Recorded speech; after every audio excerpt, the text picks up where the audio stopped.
Bonsoir à tous, everyone. Welcome to tonight's Reader's Digest Annual Lecture in Journalism.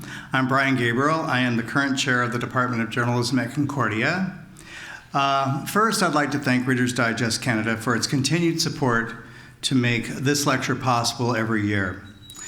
Also this year, the lecture is partnered with Concordia's Thinking Out Loud Festival of Ideas, so I'd also like to thank Alumni Relations and Development and the Thinking Out Loud team.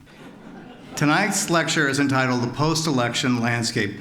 Can Quebec and Canada really get along? Addressing that question is one of Canada's best political reporters and columnists. Many of you know Chantal Hebert as an award-winning reporter, but she is also a recipient of an honorary doctorate from our university in 2014. I will tell you, she does not want to be called Dr. Hebert. She told me that. As you also know, she also writes for the Toronto Star and L'Actualité. Her most recent book, which I can assure you is a great book, is the award-winning bestseller The Morning After, the 1995 Quebec Referendum, and the Day That Almost Was. And hopefully you had a chance to maybe buy one of the books that was being sold out front. As Chantal knows, I've tried for many years to get her to do this lecture. I've called her, trust me, since I've been chair every year, or written her emails asking her to do it. But I must have caught her in a weak moment because this year she agreed to do it. So thank you, Chantal. This is a wonderful capstone lecture during our 40th anniversary year. As you may have noticed, if you have questions for Chantal, please jot them down on the card you received at the door, and an usher will collect them and will present them later in the program for her to address. C'est avec grand plaisir que je vous présente la conférencière de ce soir, Chantal Hebert. Please join me in welcoming Chantal Hebert.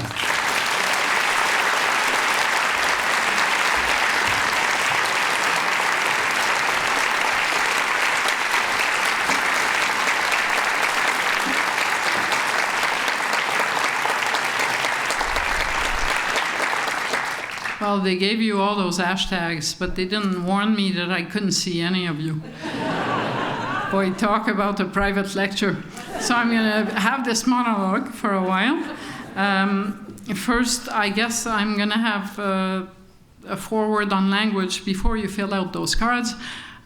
Si vous écrivez vos questions en français, je vais répondre en français. Si vous les écrivez vos questions en anglais, je vais répondre en anglais. Je vais parler surtout en anglais pendant la conférence, mais je pense qu'il y a beaucoup de gens ici qui parlent les deux langues, alors gênez-vous pas pour utiliser la langue que vous voulez. And I did instruct them not to throw out the crazy questions. So feel free to do whatever it is that you feel happy about doing and asking, and I'm sure Francine and I can handle them, and if we can't, we'll just say, what a terrible question. So it's the only risk that you run.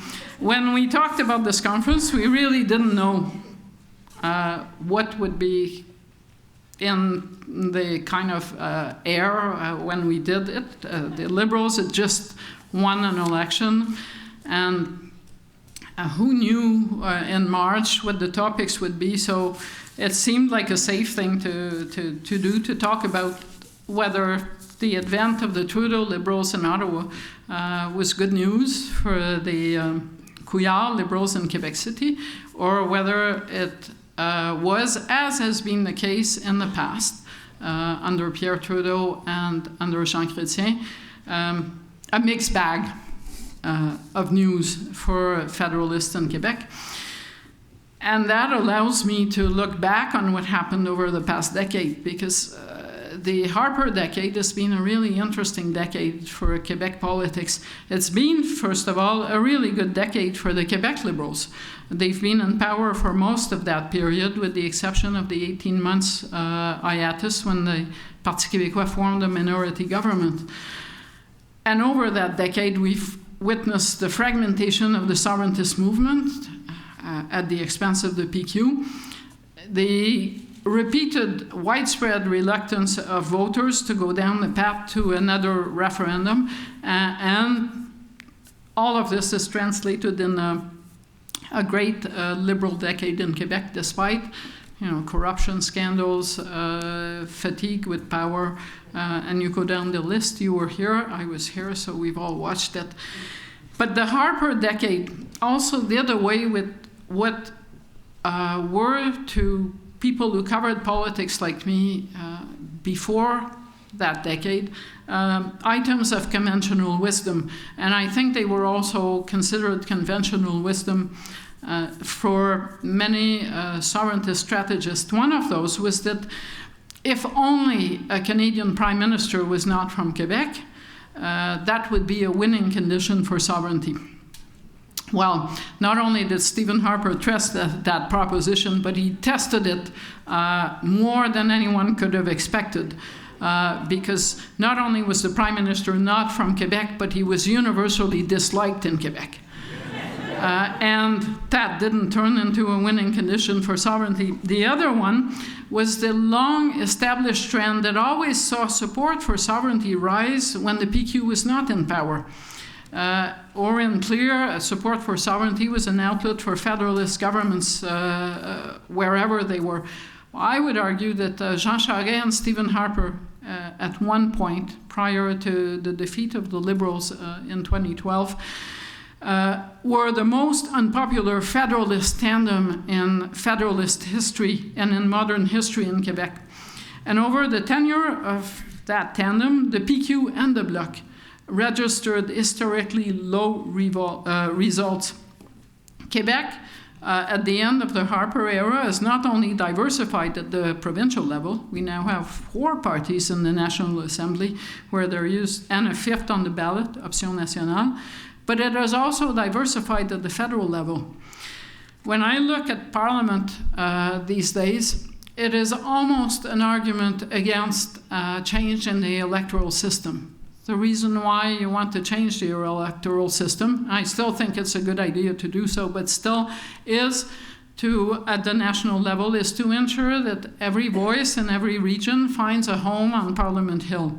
That not all the decks are stacked so that conservatives from the West are all in the Conservative Party and no other voice from the West is heard in Parliament, and Quebec is not massively invested in one party versus all the other. Well, of all of the parliaments that I've covered, I've never covered one where Quebec has covered so many bases at the same time. There's a solid contingent of Quebec MPs in every major party, including, for the first time since Pierre Trudeau retired, a majority in the Liberal caucus. But there is a strong representation of Quebec voices within the NDP, and there is a significant representation of Quebec voices within the Conservative Party.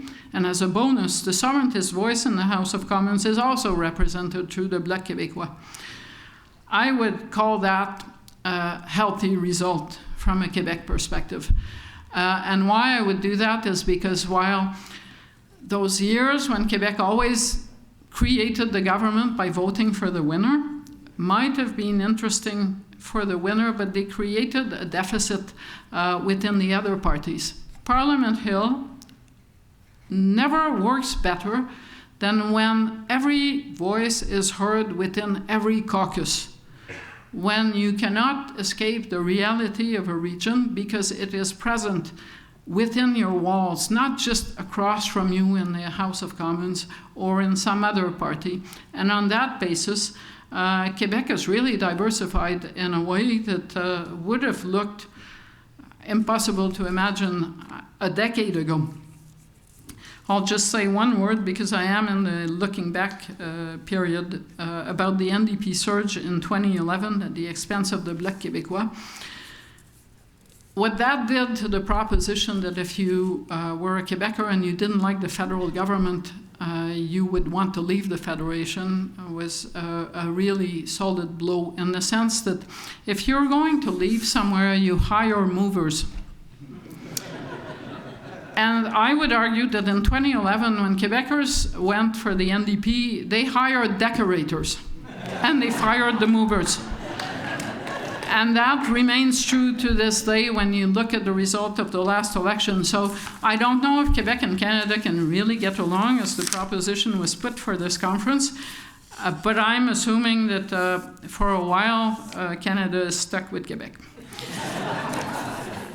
And that brings me to the more or less easy cohabitation between Liberals in Quebec City and Liberals on Parliament Hill.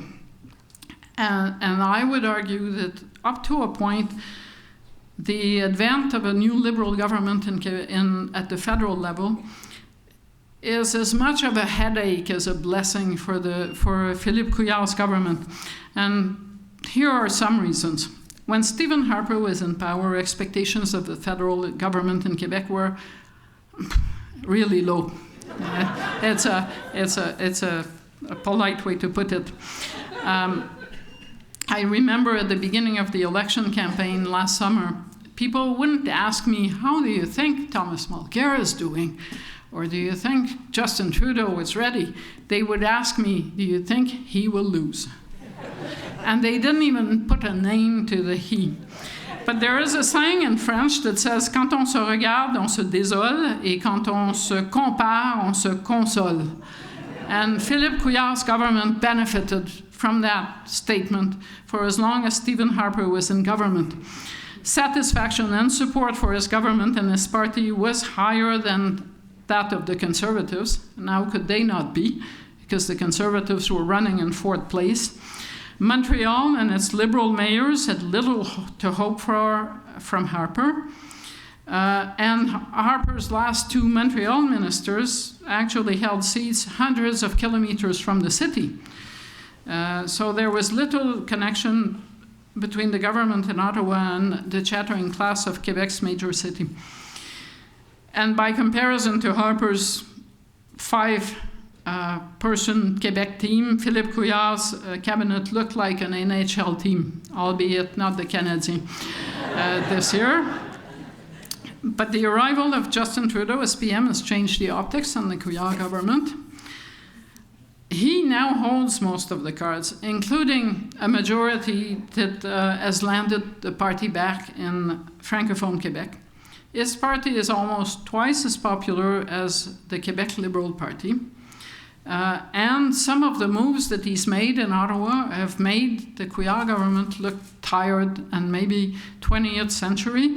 And one of those has been the advent of a gender parity government on Parliament Hill. Suddenly, the Couillard cabinet looked like an old boys' club.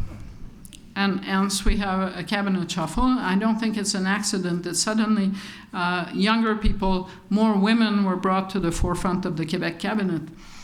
But there is more than image involved in the comparison. The policies of the Trudeau government are decisively more progressive than those of Philippe Couillard. A case in point this week, do we really have, in this day and age, to have a conversation with Quebec female ministers who worry that they don't want to be called feminist? It's kind of a no-brainer. If you went on Parliament Hill and you asked Thomas Mulcair and Justin Trudeau whether they're feminist, they wouldn't hesitate to say yes. But at this point, legalizing marijuana, overhauling the electoral system, restoring Radio-Canada and other cultural institution budgets, all those measures are more popular in Quebec than in most of the other provinces. By the same token, the rejection of the NDP in Quebec and the zero deficit policies that it advocated can be read as a backlash against the austerity policies of the provincial government. On the international scene, Trudeau has eclipsed Couillard not only at the climate conference, but also at Davos. And in contrast with Brian Mulroney, the last prime minister who was close to Quebec in that way, Trudeau was more inclined to govern shoulder to shoulder with Kathleen Wynne than with Philippe Couillard. Montreal Mayor Denis Coderre is more inclined to want to deal directly with Ottawa. And again, he's forcing Philippe Couillard on pipelines, for instance, in a kind of a threesome and you're not too sure who's playing all those parts. I'm not saying that the advent of a Liberal government is bad news for Quebec or bad news for Quebec Federalists, but it does raise the bar on the Quebec government and forces it to try to refocus on more progressive policies. Whether that's good or bad electorally is hard to tell, because when an election does come in Quebec, the Quebec Liberal government will want to be winning votes off the Coalition Avenir Québec, and they are more to the right. So the choices for Philippe Couillard have become harder to make. There are a few things I want to leave you with. Success is not a virus. Trudeau's popularity will not wash off on his provincial counterparts, not just Philippe Couillard, but Kathleen Wynne. A few weeks ago, there was a provincial by-election in Ontario. Mr. Trudeau, breaking with tradition, went and campaigned for Kathleen Wynne. They finished really far behind the Conservatives. So the notion that you can have a communicating vase between the PLQ and the PLC in Quebec polls is not going to be terribly useful. The most tensions in the past between provincial and federal Liberals have happened when the latter have been in power in Ottawa. Think of the patriation of the Constitution, the 1995 referendum, and think of the pipeline debate that we are having these days. Energy East, as a project to cross Quebec to New Brunswick, was actually in better shape when the Parti québécois was in power in Quebec City and actually did not oppose it, and when the Conservatives were in power federally. The same could be true of the Bombardier file. Stephen Harper actually gave money to Bombardier and bailed it out. And if you're going to Google it, you're not going to find a lot of columns chastising Stephen Harper for doing that. Stephen Harper was perceived as not having a dog in the Quebec race, so whatever he did in Quebec kind of flew under the radar. Whenever Justin Trudeau makes a move that is portrayed as being a Quebec-friendly move, it becomes a unity issue. I was at the Manning Centre last weekend. I listened to Preston Manning explain that the Liberals were back to their old tricks of sending gifts to Quebec, and bailing out Bombardier was part of the rationale, but also all of the pipeline discourse was part of it. So bottom line, I think the arrival of a Liberal government in Quebec does make life more challenging for a Liberal government on Parliament Hill and vice versa. Does that mean that I'm going to tell you that we're going to have a referendum in this mandate, since there was one in every Liberal mandate? I don't believe that. I don't believe that Quebec in 2016 is Quebec in 1993, and I don't believe that Justin Trudeau is actually Pierre Trudeau reincarnated. The main differences between Justin Trudeau and his father is he tends to practice a different kind of federalism. He just forgot to tell the Liberal Party, and that's all good. But these will be really interesting times, and they will bring back debates and tensions that we haven't seen over the Harper decade, which is a really interesting feature to watch. And for people like me, it means life is more interesting. We are wedded to change. We don't really care what government you elect. As long as you change once in a while and give us a blank page to write on. So most of us are actually happy about the change in government because there's a blank page to put ink stains on, and we will. But there's also more to talk about and to think about, and I think that's probably healthy. And on this, I'll leave you to give those wacky questions in either official language to whoever has them, and we'll get down to answering them. Don't stick to that topic. We really picked it because we didn't know what would be happening in March. Thank you.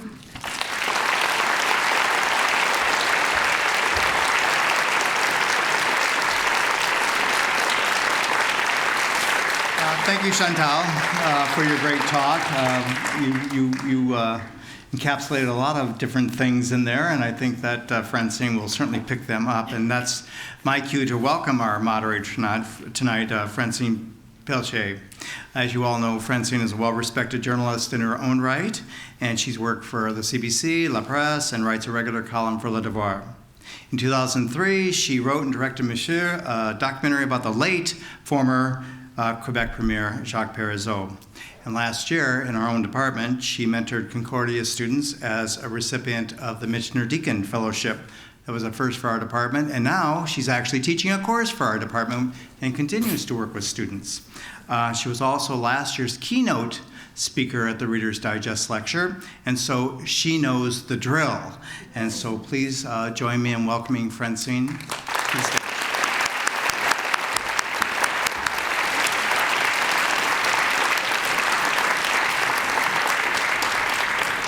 Bonsoir, on m'entend? Bon, j'ai oublié mes lunettes, ça commence bien. Ah, I'm reassured she can't read her notes.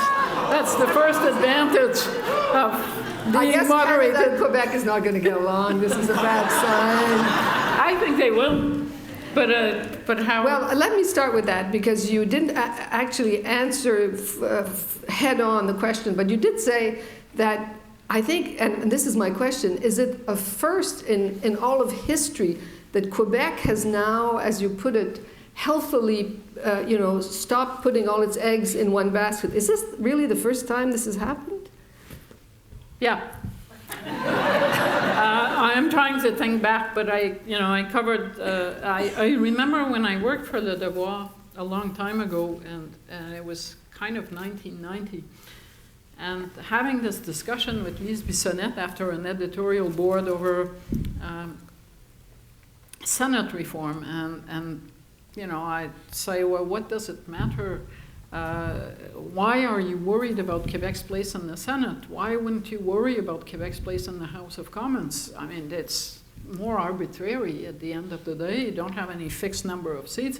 And the answer was, and it made sense at the time, well, yes, but we always vote on the right side.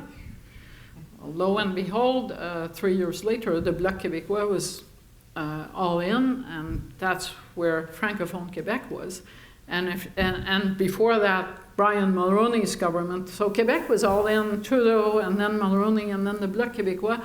And when Quebec was all in with the NDP, it looked fairly typical too, that you leave the Bloc for the NDP.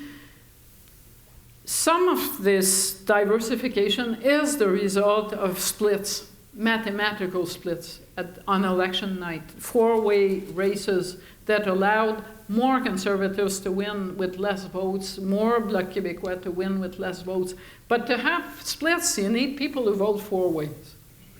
And that is not what we have had in the past. I've always thought that when Quebec decided that the federalism versus sovereignty debate was not necessarily the central issue that guided its votes, that we would branch out into other debates. And I see this diversification in Quebec City and in Ottawa as a sign of that. I am not one that pronounces the end of the sovereignty debate, but I think a lot of Quebecers have put that issue aside for the near future, and so they're more preoccupied with, right, left, center issues, and that's reflected in the way that they vote. And the result is really interesting because it does change the makeup of the House of Commons. It's harder to drive a wedge in the House of Commons between Quebec and the rest of Canada when you have MPs in your caucus who actually say, wait a minute, not that simple. We can't all be the Premier of Saskatchewan and say Quebec is always wrong. But it's also interesting that for people who are covering it, that the Quebec perspective on an issue is not necessarily the Liberal perspective or the NDP perspective or the Bloc or the Conservatives. There are different perspectives there. And the assumption that whoever has the most seats actually speaks for Quebec is sorely tested. So it forces us to work a bit more, I would argue. So because the the question of not putting our eggs in the same basket, i.e. the liberal basket, meant that we were pulling away from what you just mentioned, the famous tension, federalism versus sovereignty. We saw it with the 2011 election. The national decorators came in, as you put it. Yes, and then they didn't get to decorate very much, but that's okay. But does that mean, my question is, does that mean that, the whole, if we look at the question, is Canada and Quebec going to get along? For me, that brings us smack back to, I suppose it could go back to the 60s, but for me it goes back to Meech Lake, where Quebecers felt betrayed, and then the referendum where the rest of Canada felt betrayed. And the animosity and the resentment in both those cases, for both sides, first for Quebec, then for the rest of Canada, was immense. So does it mean now, with the election results we have had, not just this time, but the last time as well, does that mean we're over that? Possibly. I think it's not that we're necessarily over that, but the debate has shifted. Over the time that I've covered Parliament, for a long time, domestic arrangements were the priority. You talked about the Constitution because that was the most consuming issue, how we would work out arrangements between each other with results that are more or less interesting. Over the last 2 decades, the issues that have consumed Parliament play out on a larger scale.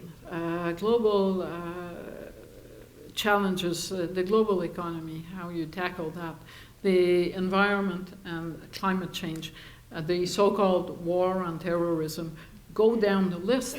The Minister of Finance of the federal government now spends more time with people who are Minister of Finance in other jurisdictions than he does with his provincial counterparts. But a collateral result of that is that the internal arrangements between the various parts of the Federation are not that important anymore. A lot of Quebecers don't believe that their arrangement with Canada will guarantee that the French language will do well in this province in the future. They know that it's playing out on a larger stage. And so the diminishment of national governments, and it is quite real, and their power to affect reality has actually been an asset to federalism, in the sense that it has made the issue of how Quebec is recognized within Canada less crucial in the real life of the Federation. But it also means that on those issues, take the pipeline issue.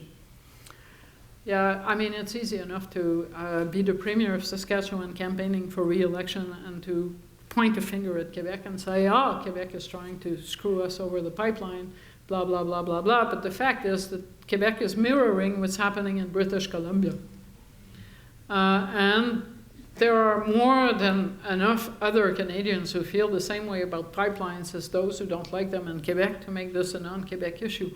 But once you start turning these issues into larger issues, then the identity debate loses relevance. Having said all this, if a federal government headed by whoever you choose, Justin Trudeau, who's popular, or Stephen Harper, who's disliked, decided that he was going to force a pipeline through Quebec, over and above the objections of its provincial government, its municipal authorities, and not do so in British Columbia, I do believe they would give a serious shot in the arm to the sovereignty movement. And at that point, it would be, since I'm speaking English at Concordia, it would be really interesting to see at what point the English-speaking voters in Quebec decide that they are not just hostages to the Liberal Party, and that they also happen to sometimes want to vote according to how their issues drive them.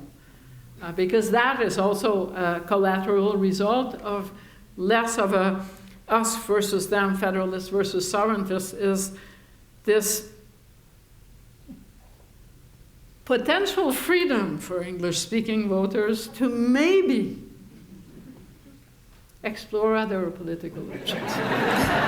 I'm suggesting this very lightly. But it's kind of fun, to change your vote from election to election. I do. Try it. Yeah, you might like it. So are you saying that the pipeline issue can, in fact, become a divisional, can bring back the old tensions between Quebec and the rest of Canada? If it's mishandled, and I'm not saying that it will be mishandled, I think BC, great province, British Columbia, in this debate, it's buying the federal government and Quebec quite a life insurance on this debate. I mean, anything that is happening in Quebec now has happened in BC last year over pipelines. And so I watched, because we're wedded to daily coverage, so I watched Premier Couillard land in Vancouver today amidst expectations that, oh, poor Premier Couillard, he's going to have a really hard time, he's going to be isolated because he asked for an injunction so that TransCanada lives up to Quebec's environmental standards. Except that around that table, that's the BC position, that is the Ontario position. So this notion of isolation is harder to sustain, and it doesn't actually equate an east versus west. I mean, last time I checked, British Columbia, sadly, does not exist next door. If it were close to me and not in the west, I wouldn't have to take a flight for 5 hours tomorrow. So I'm assuming it's part of Western Canada. And in BC, those two pipelines are failing. There's no support for either project. The provincial government has taken a stance on this. The BC Supreme Court has said you can't not assess a project like that on the basis of your provincial requirements. They must be doing it in French because it's not getting to Saskatchewan. But everyone pointed out when Brad Wall and others said, you're not going to get your money if you're going to if you're going to not permit our pipeline to go through. And everyone said, but look at British Columbia, we're not doing anything else than British Columbia. But it seems to me that that's where we saw the old separatist, federalist debate rear its hoary head, in the sense that people forget that, people here, I'm thinking, forget that because Quebec was up in arms about this, about the reaction in the rest of Canada. I think they forget the reason why they see Quebec as being a boogeyman in this is because of 1995, because we almost broke the country. And the pipeline is something that unites the country. And going from Alberta to British Columbia... Well, no, it unites Saskatchewan and Alberta, as far as I can tell. Yeah, but that's not the country. I haven't seen any evidence that the fact that British Columbia doesn't support the pipeline project, that the Ontario Energy Board says it's not a good thing for Ontarians. I'm finding the country a bit small here. But what I'm saying is that the reason that there was such temper in the Western Canada about Quebec's decision was the fact that it reminded them with the old ghost of breaking up. Like if Quebec leaves, it brings a hole in the middle of the country. It sure doesn't help the pipeline thing, though. And it doesn't help the pipeline. It really doesn't help the pipeline. As a logic conclusion. I have a really hard time getting excited over a campaigning premier in Saskatchewan launching an economic war against Quebec. Just on size and distance, I don't feel threatened yet. I also don't believe that Quebec is necessarily going to say no to the Energy East pipeline. I think this debate, as in other regions of the country, is still playing out. And I'm not going to prejudge the outcome. I certainly know, though, that at both ends of the country, telling voters that you're not going to do due diligence on the environment on a pipeline project is not going to drive support for that pipeline. That sounds like a bit of a no-brainer. I also think that at some point, people will have to consider that for a decade, Stephen Harper found shortcuts to try to get a pipeline through, and every single shortcut has ended up on a dead end. So if there will be pipelines, and there may be, they're not going to be happening because the federal government of the day says, we want a pipeline and it's going to happen. Because if that were the case, there would be pipelines to British Columbia. It's a lot closer to Alberta than we are.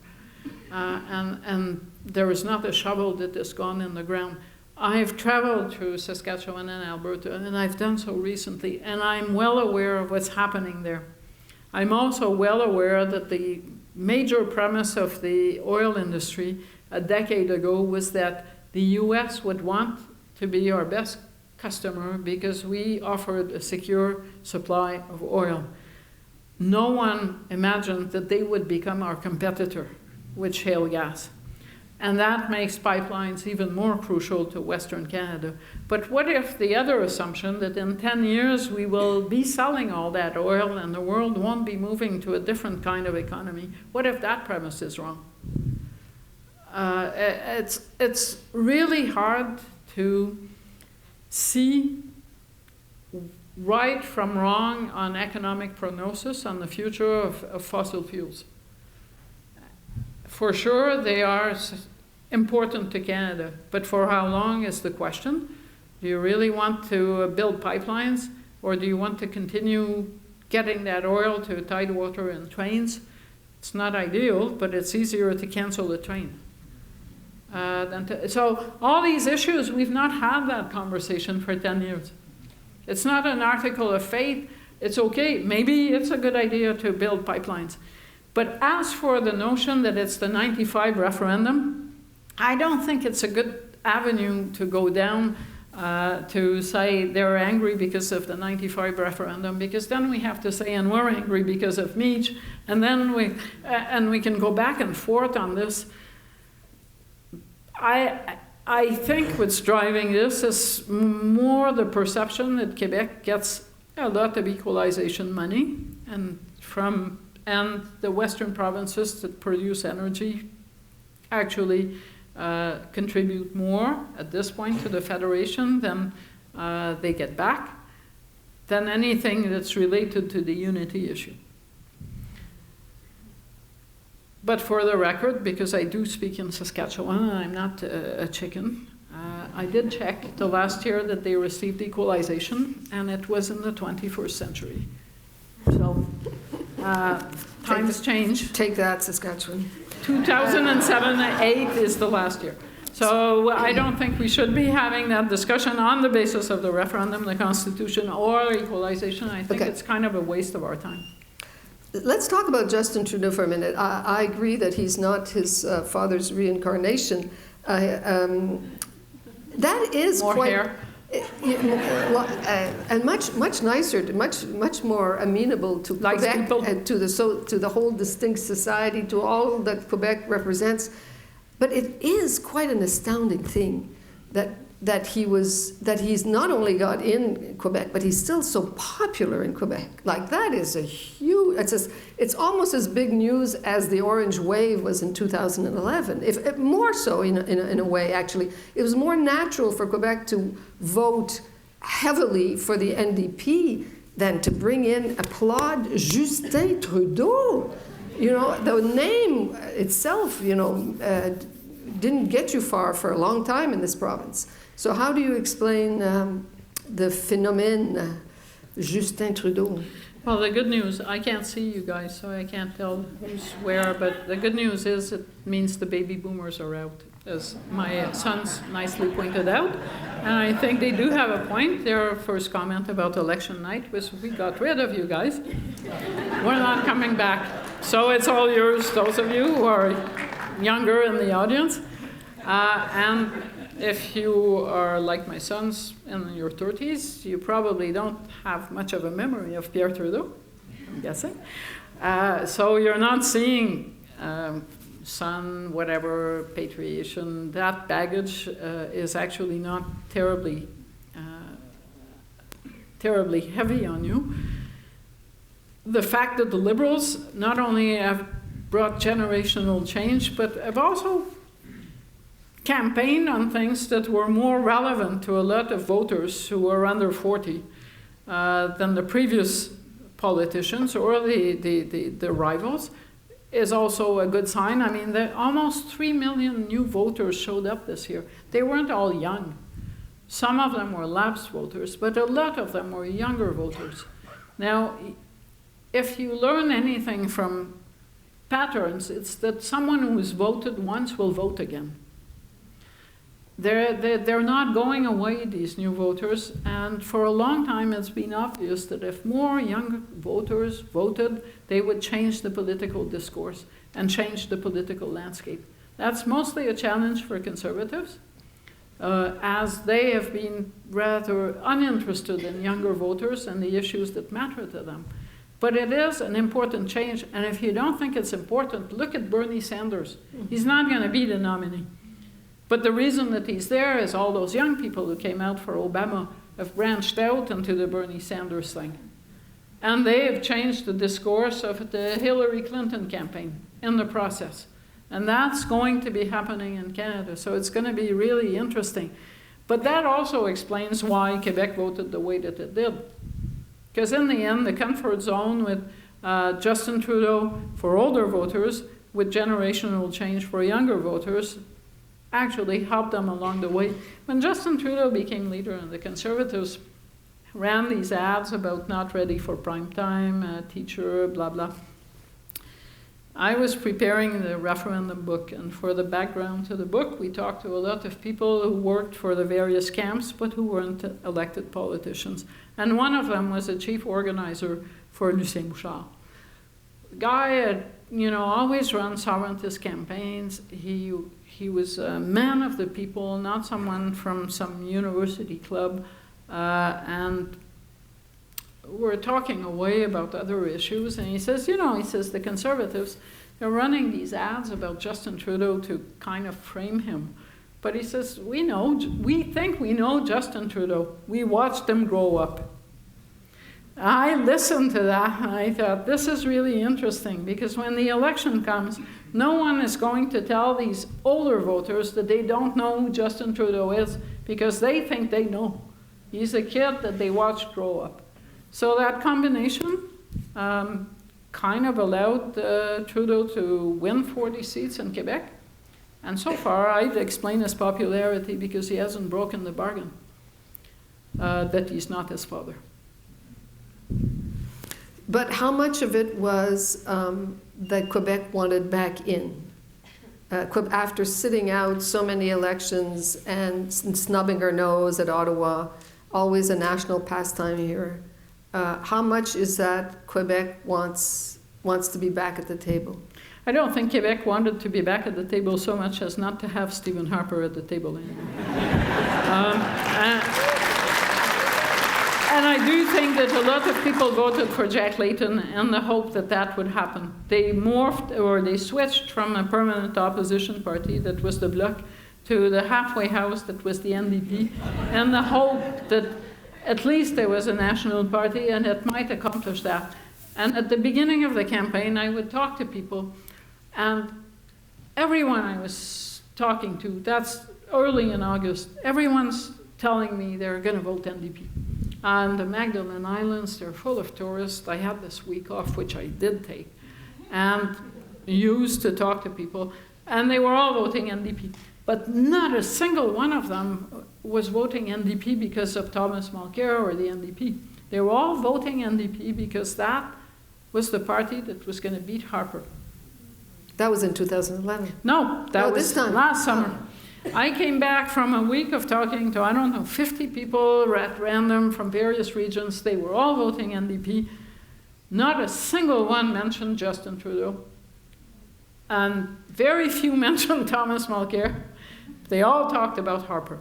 I asked people on the beach who had little kids who were going to be playing in the sand, and I'd say, so, the election. And they said, I think I'm going to vote for the NDP. Get Harper out. And I'd say, well, didn't you just get a big check? You've got these 3 kids. You just got a big check to pay for your holidays from Harper's government. Doesn't that matter? Nah. I'm not going to vote for them. I'm going to vote for the NDP. So these voters literally, and then the Magdalen Islands, for the record, the Liberals won. Exactly. So my next question is, at some point, all those NDP voters, switched. something happened. Like something happened. I don't know if it's because of the stroke of genius, as far as I'm concerned, that the Liberals had, or Justin Trudeau had about like the deficit. Did that do it? But it's still a big gamble for Quebecers to go back to the Liberals and to a Trudeau. I always thought that gamble was overrated by the media. And it's not as if the Quebec-Canada relationship was central in the campaign. I think he just ran a better campaign, a more attractive campaign. One of the things that Justin Trudeau did in this campaign, in Quebec and elsewhere, was take the sunny ways of the Layton campaign and own them. And when people say, oh, Sunny Ways, Justin Trudeau, I'm sorry, I covered the Sunny Ways campaign. It was Jack Layton's idea, and it worked really well. People liked the hope message. And that is exactly what Justin Trudeau did. There are two things. When the last Quebec election came about in 2014, I have to admit I used it as a good excuse not to watch Question Period on Parliament Hill for as long as I could. And then one day, must have been May, so I did take my time. I thought to myself, I have no excuse here. I have to go to CPAC and watch Question Period. And by then, I'd lost track of what was happening on Parliament Hill. And so I didn't know that on that day, Question Period had been delayed 15 minutes because the Olympians and the Paralympians were coming to Parliament Hill to visit. And they were coming to the floor of the House of Commons. So when I turned my TV on, I expected to see the usual dada.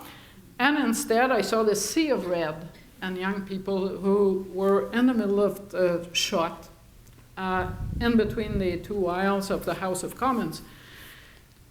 And there was the Speaker and James Moore on the Conservative side and Thomas Mulcair, and they were all applauding these young people, and they were all trying to get selfies with them. And at the front of the shot, there was a sea of red. In the middle of that sea of red, there was a little figure in a suit and tie. And there was Justin Trudeau being mobbed by the Paralympians and the Olympians. And I remember watching that and thinking, this is something that I have not ever seen in all my years of covering political campaigns. And yes, I did cover Lucien Bouchard, who had a charismatic appeal on audiences, but this was different. And I thought, and we will not know what to make of it when the election comes, because it's something foreign to us. How do you quantify what this that I'm seeing means? And all the tweets afterwards from those Paralympians and Olympians were all about having their pictures taken with Justin Trudeau. So that's the one thing that I saw, that in the end, in the campaign, I saw again, and I thought, you don't know what to make of it, but it is still there, and it is real. The other thing, I knew going in the campaign about this Trudeau attraction. And there were many things we knew about Justin Trudeau, including his shortcomings. He's not a great parliamentarian. His speeches most often suck. I mean, on a scale of 1 to 10, you wouldn't have him as the great... He doesn't command the attention of the House when he speaks. Mulcair does. Harper could. It's not a gift that's given to anyone. Giuseppe couldn't. Michel Gauthier could. It's a random gift. What I didn't know that I found out over the campaign is that Justin Trudeau is very hardworking. Those 5 debates, he did not come out of them because he has a pretty face. And he was on that debate podium with people who actually do their homework. Thomas Mulcair, Stephen Harper, Gilles Duceppe. And I think when people say Justin Trudeau won the election on style, I go back to those 5 debates, say we gave him a lot of opportunities to screw up and show no depth. And he came out of all those debates further ahead than when he went in. And that speaks to hard work. And for what I do, I don't think it's useful to judge a politician for how he looks when he's elected leader. You judge a politician for how he grows. And at some point, we all stop growing. But some never grow. And some grow, and Justin Trudeau did grow in the job. We're going to go to the questions in a minute, but I can't, I would like to at least ask a question about, of course, the sovereigntists, because that has a lot to do about getting along or not getting along. You mentioned how Justin Trudeau has neutered the Liberals in Quebec, how they look like an old boys club. They look like Stephen Harper, right, as far as I'm concerned right now. But see, that's why Stephen Harper was a gift to Philippe Couillard. Yeah. But what is Justin Trudeau doing to the sovereigntist movement? Is he neutralizing them as well? I think Justin Trudeau is doing nothing to the sovereigntist movement that it hasn't done to itself. And he's very fortunate on that. I think the Charter episode drove away a generation from the Parti Québécois. It's going to be really hard to win it back. That I'm not confusing the Parti Québécois with the sovereignty movement. They are different things, increasingly. But the Parti Québécois is the main political arm of the sovereignty movement. I also think that the sovereignty movement is doing nothing to itself that Quebec voters is not doing to it. In the end, those results are the product of voters deciding that they are going to do what they do. And you think that it was hard for voters or hard to imagine that they would give 40 seats to the federal Liberals. You could call it even harder to bring back the Liberals with a majority government. A year and a half after all those scandals, the Quebec Spring, go down the list, you were here. And part of the reason why Philippe Couillard landed a majority government was that voters didn't want to revisit the referendum. They didn't want to go back into referendum politics. They don't want to go there because they don't want to vote yes. But they don't want to be asked because they are not inclined to want to vote no either. It's easier to just say yes to a poster and not have to be asked again. And that's a major issue. And until there is an issue that so captures Quebec voters' minds that it makes them want to be out of Canada. And that issue is not going to be identity related. I think it's going to be related to other kinds of policies if and when it happens, like Scotland and the Brexit issue, which I think will drive the yes vote in Scotland over the top if it happens. Well, there's a lesson here. There's nothing about identity in the Brexit debate. If the EU leaves the European Union, there will be another Scottish referendum. And it won't be because they want to affirm their identity. I think if it comes back here, it's going to be over a shape like that. And at this point, the PQ is kind of lost in trying to find that issue. But the last time we had a referendum, it was the rest of Canada that provided it. So I expect it would come from elsewhere. I'm not excluding that it could come, but not now. Not for a while. Not for a while, not necessarily with Justin Trudeau as Prime Minister, because if you get 40 Quebec seats, you also have 40 antennas that tell you, this is not the way to go. I don't sense this need to prove to the rest of Canada that I'm tough on Quebec from Justin Trudeau, or vice versa, that I hate the West, blah, blah. So I'm not, I don't wake up every morning thinking I'm going to get to cover another referendum in my journalistic lifetime, which is almost coming to an end. So don't take that as a very long period. We better get those questions then, before it's too late. Where are they? Sont là. Oh. Thanks. J'espère que je peux lire ça, mais j'ai pas mes lunettes. Hein. Ben, au pire, je peux les lire. Est-ce que vous croyez que le culte de la personnalité de Justin Trudeau affectera son influence sur la scène internationale? OK, pour l'instant, ce que moi je vois, c'est que sur la scène internationale, les gens sont tellement contents de ne plus avoir à gérer la personnalité de Stephen Harper qu'ils sont prêts à pardonner quelques selfies. Parce que M. Harper, on peut le dire, n'a pas construit des relations interpersonnelles très chaleureuses avec beaucoup de leaders internationaux. On peut faire peut-être une parenthèse autour de l'Australie, mais autrement, avec la France, c'était un peu rock and roll, même si finalement François Hollande était assez amical. Avec Barack Obama, mais là, il fait un souper pour Justin Trudeau, juste parce que Justin Trudeau n'est pas Stephen Harper, en partie. Alors, je ne crois pas, moi, que ce côté-là de la politique, et d'ailleurs, quand je regarde plus loin que ce que je vois, parce que je ne suis pas très selfie, moi non plus, c'est un problème de génération, je remarque que François Hollande, Angela Merkel et autres font aussi des selfies. Et que partout où Justin Trudeau est passé, les gens qui étaient ses partenaires internationaux ont dit « Ah ouais, le Canada est revenu, etc. » Donc, pour l'instant, c'est une assez bonne introduction à la scène internationale. Personne ne sait où on va être dans 2 ans.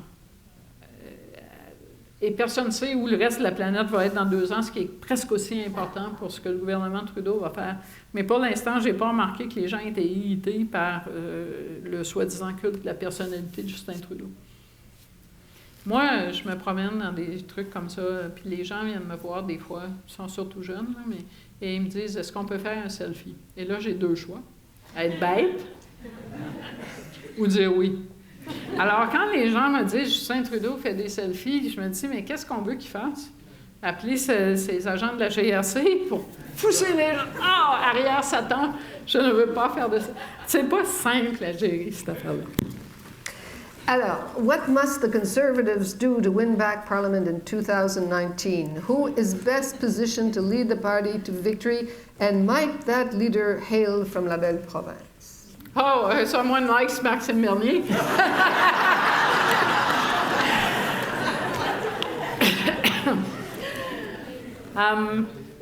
I don't know. There are so many people who want the job or seem to want the job that unless some overwhelmingly prohibitive candidates, that might be Jason Kenney and Peter MacKay, but unless they're running, you could have a Stéphane Dion kind of result or a Joe Clark kind of result. In a large field, the result is unpredictable. The Conservatives, I think, need to get themselves a policy set that includes some of the issues that they've just tagged as progressive and said, we don't need to deal with that because those so-called progressive issues include work-family balance in the environment, to name just 2, healthcare and pensions, to name 2 more. They don't happen to be just progressive issues. They happen to be issues that have legs with most of the voters. So at some point, they're going to have to come to terms with those issues. I watched last weekend at the Manning conference the suggestion from one leadership hopeful that they should open their eyes to carbon pricing and the resistance in the room. I happened to go in the washroom and saw the ads for anti-abortion ads in every stall. It's complicated. And it might be that once Stephen Harper is replaced, we're going to discover that Stephen Harper made running that party look easy when it's really hard. And so 2019, sure, but it's an ambitious goal. But it seems from the outside that they're undergoing this fast transformation, you know, between Rona Ambrose and Tony Clement, and they're already flagell about the last election, and oh, we didn't do that right. Never did we. Harper did not accustom us to that. No. So are they transforming at a rapid rate, or is it just an illusion? We'll see when they actually get down to those debates. They're going to be debating a resolution about same-sex marriage. They're going to have a fight on their hands over abortion again. I don't know. I don't really buy the leopard changing spots thing until I actually see it. I haven't, so I'll wait. But they will, I mean, there are a number of people who think that the party lost its way over that majority mandate, didn't accomplish any large conservative goals, and kind of went into a kind of politics that was corrosive. So that realization is there. I found few people to go around saying Stephen Harper was, everything that happened was great and voters were unfair to us. But for now, they are destabilized, is the way to put it. They don't really know what the way forward is like. That's normal. They're shell-shocked. How scared should we be with the possibility of Trump as U.S. president? Very, very, very scared. It's a very unifying result for Canada. I don't think any issue would unite Canada so much as a Trump presidency. Exactly. And the question comes up, it came up in Saskatchewan, it came up in Edmonton, Alberta teachers and mayors in Saskatchewan, and it comes up in BC. The truth is, A, that there is no point in fearing something that you can't change, and B, we have zero input in that result, so just watch. Enjoy it. It's kind of a show. If you're really going to go introspective, consider the fact that we are not a very angry people compared to what's happening in other parts of the world, and that is kind of a blessing. We would like to keep it that way. And don't worry about the Trump thing before it happens. It's like worrying about that blizzard. Pointless, obviously. Okay, this is about the PQ. It's a long question. At the National Council meeting this past weekend, the PQ confirmed it will have a policy convention in June 2017 and will address Article 1 of the program. Right now, the language on when the PQ will call a referendum is considered vague. Would clearer language help or hurt the party? Well, I'm not a PQ person, a member, but I can't see how clarity will help them. Because if you promise a referendum, you're going to lose votes. But if you promise not to have one, you're going to lose votes. So I'm not so sure what the way forward is on that. I could make an argument that the way forward would possibly work better if you said, I won't have a referendum. But how would that sell at the PQ convention where the people who are actually on the floor of the convention are there because they want a referendum? And it's one of those debates that the PQ can't seem to get out of. So I suspect in the end, vague language will win. No PQist wants a referendum that will be lost. That's the one unifying issue between all those factions. So saying I'm going to have a referendum in the next mandate, looking at the current numbers, it's almost a federalist platform. The question of the PQ actually is really centers around Pierre-Carl Pelletier. I think a lot of people think, boy, they thought this was a savior. What a mistake. Some people don't think he's even going to. He'll probably be forced to bow out before the next election. What do you think? I never dismiss the capacity of politicians to grow in their jobs. And so I'm not going to say that Pierre-Carl Pelletier will not get to the next election. I'm not even going to say that he can't win an election, because it's too far away. And I say this as someone who stood in Bécomo in 1988, for those of you who were in elementary school. That's the night that Brian Mulroney won a second majority mandate on the free trade agreement. And if someone that night had said, come the next election, this party will be reduced to 2 seats. There will be a separatist party in the House of Commons, and it will become the official opposition. And this weird Alberta party called the Reform that elected 1 member, actually not that night, but a month later in a by-election, that party will become a force in the House of Commons, second only to the Bloc Québécois.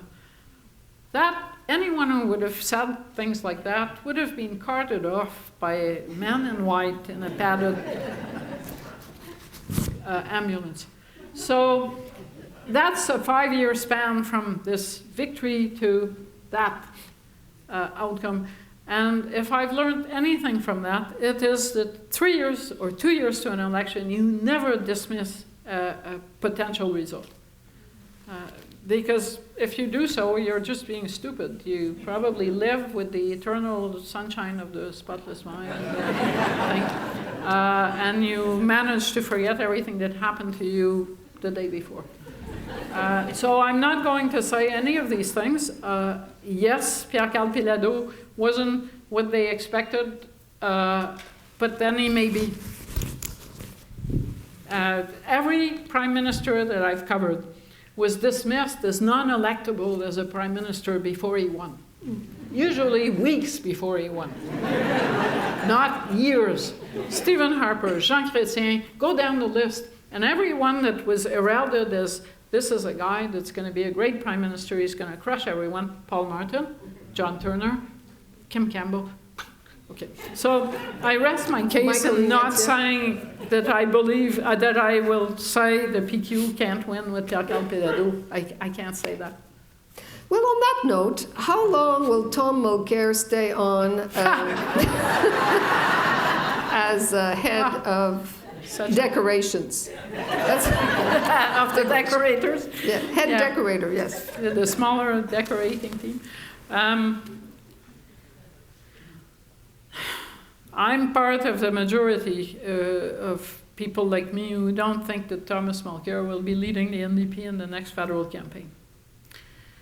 I think he does, at this point, want to do that, lead the party, but I just can't see it.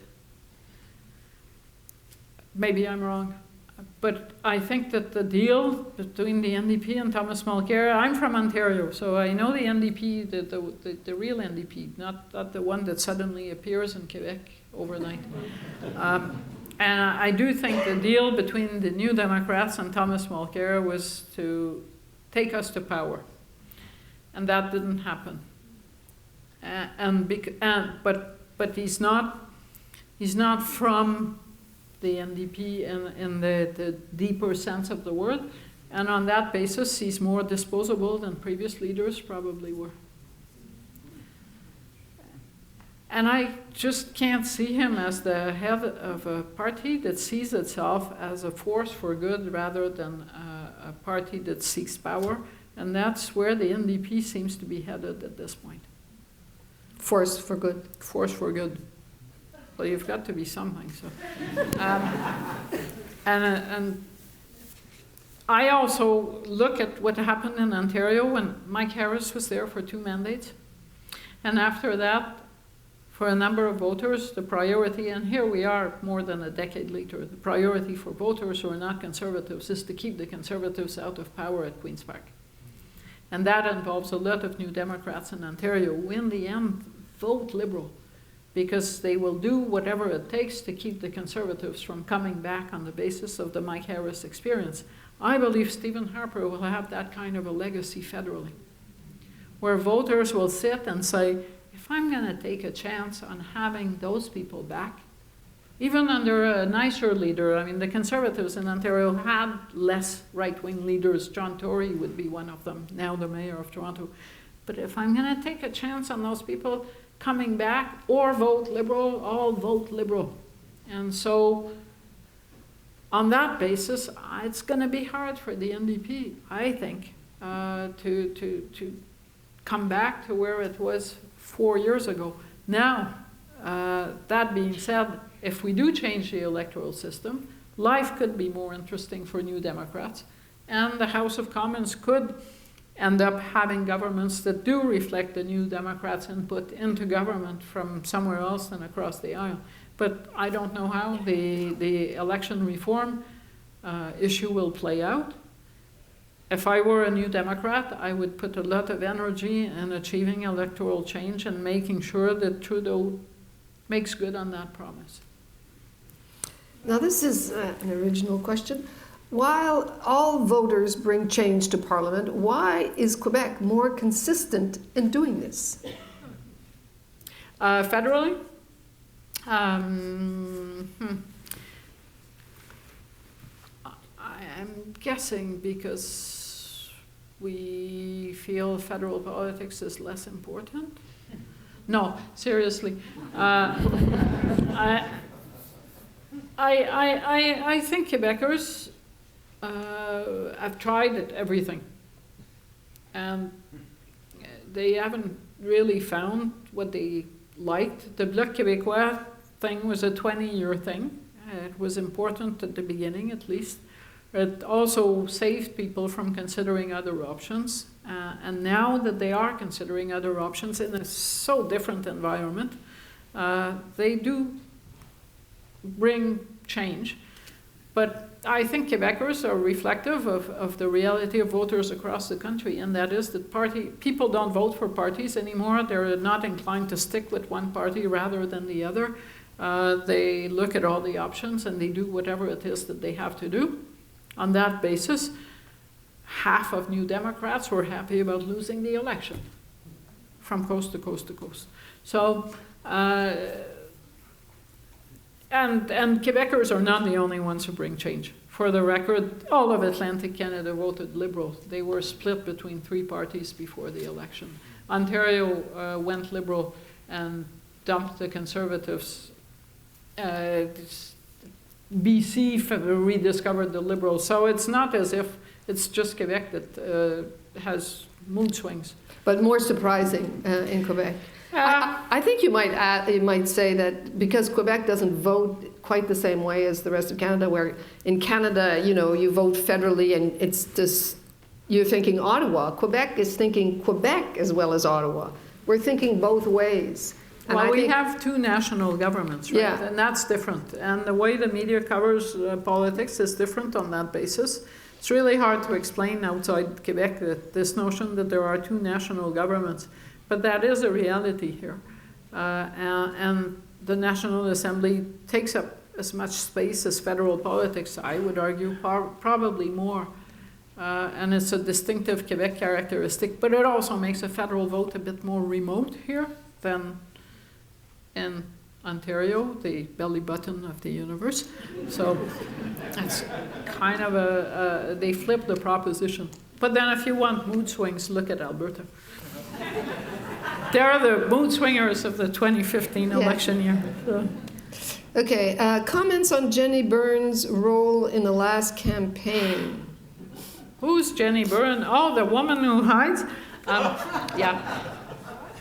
I don't have comments about people who earn their living working on campaigns. I only have thoughts about the people who hire them. Okay, there's a sub-question. Will there be leadership in... je comprends pas. You want O'Leary? Oh, yeah. Well, yes. I see O'Leary, but I can't... Will there be leadership races in both the Liberal and the Conservative parties, as Kevin O'Leary has predicted? I don't think so. Well, I mean, something bad could happen to, something bad happened to Jack Layton. I don't know. Justin Trudeau might go skiing and flip over a cliff. Accidents happen. People get sick. But otherwise, in the normal scheme of things, do I believe, as Mr. O'Leary contends, that within 4 years the Liberals will kick out Justin Trudeau and have a leadership campaign where he could be a candidate? No. Do I believe Kevin O'Leary is going to become the next leader of the Conservative Party? No. But I He- welcome the entertainment. He shot himself in the foot in the Manning conference, you said. Well, he didn't help. It never helps if you're going to want to run for the leader of a party to give interviews to journalists saying you could run for the Liberals or the Conservatives. You're just looking for a party to lead. I don't know. I think my bosses wouldn't like me telling them, you know, if the Globe calls me, what do I care? As long as someone, it's true, as long as someone will publish me, but I don't think it's good politics to say that. It's, you know, you kind of dance, as Mr. Mulroney would say, with the one who brought you. Not to mention At you're the supposed to Manning conference, you don't talk about leading the Liberals. Yeah, not to mention having principles that have something to do with the party you're leading. But anyway, in your opinion, why does it seem like the other provinces never align themselves with Quebec on major policies, provincial or federal? Like, I'm not sure that what the word never works with that proposition. Free trade, Ontario and PEI opposed it, every other province, starting with Quebec, supported it. Abortion rights, it went to the Supreme Court over the decision of the Ontario government to join Quebec and not going after Henry Morgentaler for breaching Article 251 of the Criminal Code. So that was Ontario. Pipelines, BC said no to 2 pipelines. We're not yet sure what we're saying about 1. Climate change, BC has a larger carbon tax than we do, and Ontario and Manitoba have joined the climate change, the cap and trade market. It's not clear to me why Quebec would be so isolated, because that's not what I see. It's easy to get the feeling that we stand apart here all the time, but you're right. It's not quite the truth. It's hard to make that case because, you know, Quebec voted for the NDP big time in 2011. A hell of a lot of people didn't vote Conservative outside Quebec. In total, 66% of Canadians didn't, or some number like that. They wasn't all Quebecers who didn't want Harper. So you kind of look and you say, yeah, there are some issues where we're ahead. We treat it matters of conscience. It's not matters for politicians to dictate. We don't tear ourselves apart over assisted suicide and abortion and same-sex marriage. That's a different political culture. But at the end of the day, there are as many supporters of all these things outside Quebec as there are in Quebec. It's just their politicians are scared or more sensitive to pressure and kind of have that mix. But we also tend to like to have debates that are harder to sustain, the charter, sovereignty. We do these things. You know, a good conversation in French is a good discussion. A good conversation in English is often when people get along. Speaking of which, I'm going to skip this because we have to wrap up. I'm going to go to the last question because the second last question is about language. Why is Quebec nationalism so wrapped up about language? I think that would take a few hours. So, or 1 second. Okay. because that's what it is. I mean, because that's what defines. An American friend on a trip said, "Why do people insist on speaking French?" And I thought, go explain to the people in the Saguenay that suddenly they're going to talk to each other in English and see how that works. Okay, maybe this is another quickie and the last question. What could bring Trudeau to his knees? Well, a boxing match against a stronger person.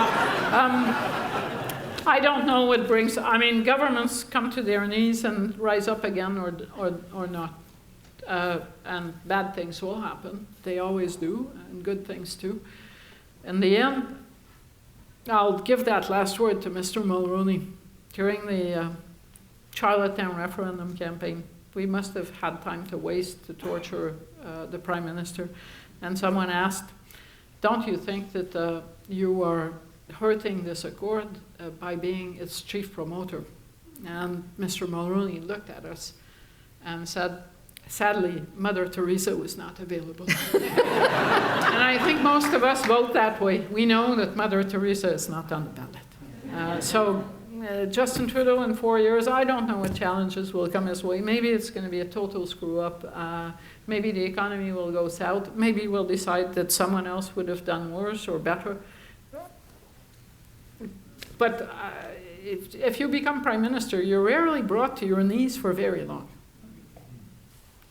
Because if you were that kind of person, you would be still in opposition.